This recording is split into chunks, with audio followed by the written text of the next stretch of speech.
बहिनी हो चाहिँ आरामै हुनुहुन्छ के त अलिकति पीडामा जस्तो मैले देखेँ जिन्दगी साह्रै खत्तम छ अहिले यो बम पड्केकोले पुरै काम साम छैन त्यसै बसेको छ जिन्दगीदेखि विरक्त लागेर हरेस लागेर के दाइ हो हुन त अहिलेको अवस्थाले तपाईँ चाहिँ त्यस्तो विरक्त मान्नुपर्ने अवस्था केही पनि छैन। हेलो मित्र आउनुहोस् त एकछिन।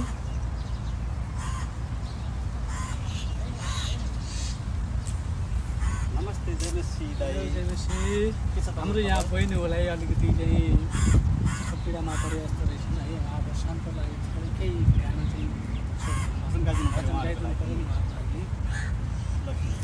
तपाईँ पनि बस्नु एउटा भजन गाउँछौँ है त। हामी मिलेर भन्नाले म एउटा गीत गाउनेछु अनि त्यस पछाडि चाहिँ हामी परिचय गरौँ है त। तपाईँहरू कहाँबाट को हुनुहुन्छ मलाई त थाहा छैन है। तपाईँहरूको सन्दाउनको लागि म एउटा गीत है त।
बारेमा यसरी गीत सुनाउँदाखेरि एकदमै शान्ति भयो। मतलब मुहारमा चाहिँ एउटा खुसी मुस्कान भयो है। साँच्चै नै हामीलाई पनि कोही माया गर्ने मान्छे चाहिँ रहेछ जसको नाम चाहिँ येशू ख्रिस्ट भनिकन दाइले भन्नुभयो। एकदमै धेरै धेरै धन्यवाद। एकदम खुसी लाग्यो।